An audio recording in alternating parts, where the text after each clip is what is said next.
When LLM traffic spikes, queues quietly grow until latency explodes and workers thrash. I'll show a Python backpressure pattern that sheds load early so production stays stable.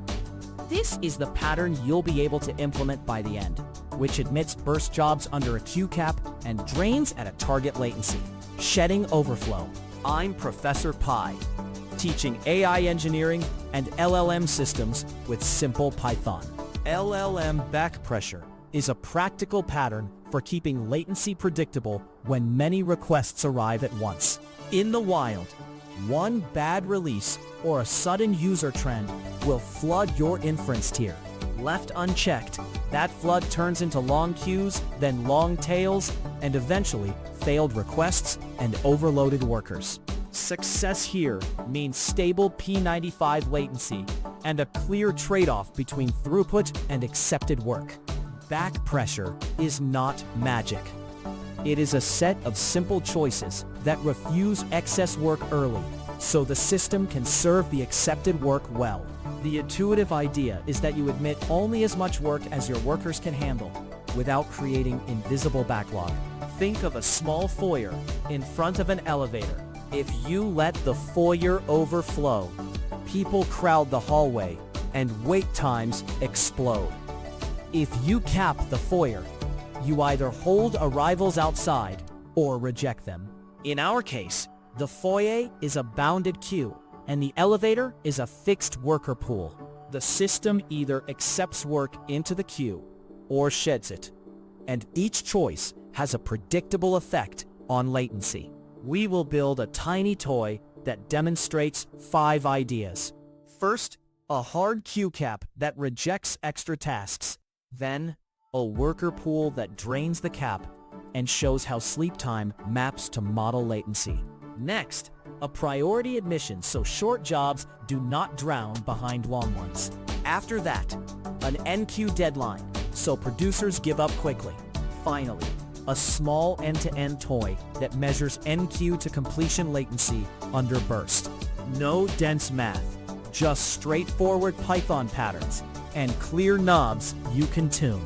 Now we'll add a simple admission limiter.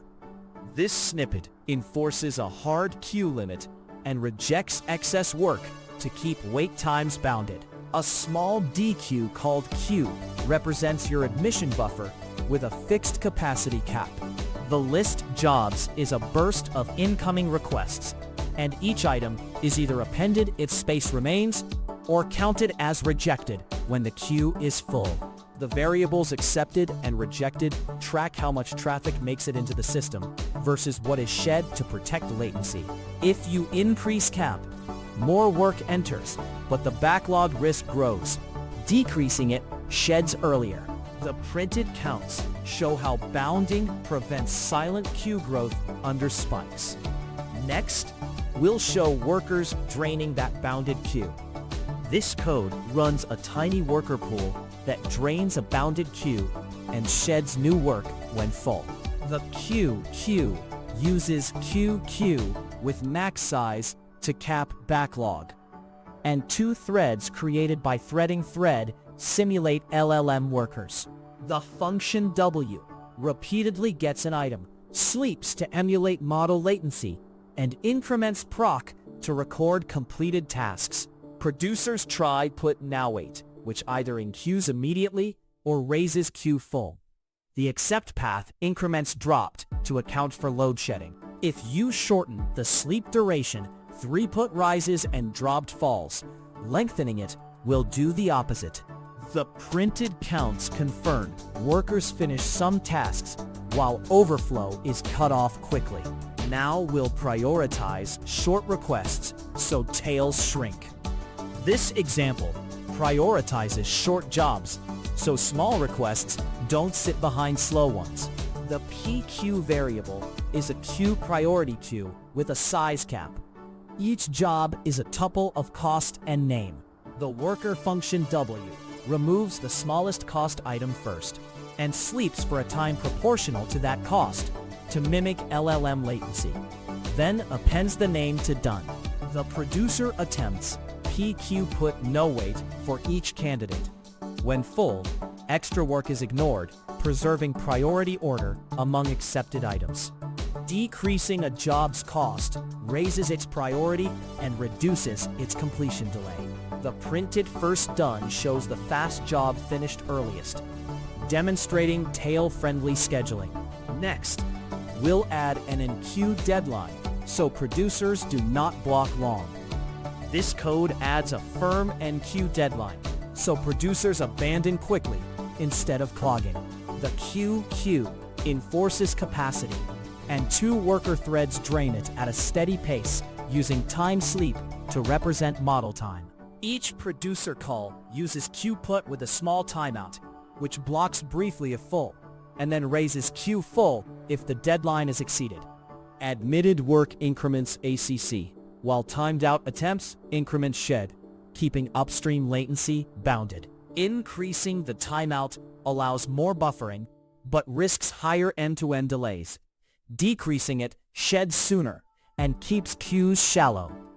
The printed totals show how many requests were admitted under the deadline versus dropped. Now we'll measure end-to-end enqueue to completion latency with a small mixed workload. This example combines a bounded buffer and a tiny worker pool to keep response time stable during bursts. The queue.Queue limits queued work to 4 items, while 2 worker threads represent the maximum concurrent LLM calls. Each job is either short or long, and the worker sleeps accordingly to simulate inference time, recording total time since enqueue in latency. Producers gate admission with queue full, so they never push beyond the cap, preventing hidden backlog. If you raise max size, the average latency will increase because more jobs wait. Reducing it pushes earlier shedding. The printed mean MS confirms a bounded, predictable end-to-end latency under load. In a real system, you map the admission gate to the front door, the API gateway, task broker, or the thread that accepts HTTP. Rejects become clear responses or back-off signals instead of slow responses. The worker pool maps to limited model instances or a rate limiter that caps concurrency. This pattern fits microservices and serverless alike.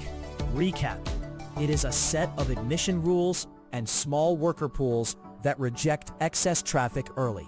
Use it when you need predictable latency, under bursts, and when workers have limited capacity. Caveat: shedding work protects latency, but reduces completed throughput and may require client retry logic. Next step: tune the queue max size to find the trade-off point where latency and accepted requests match your SLA. Start small, measure mean and P95, then increase max size until you hit your latency budget.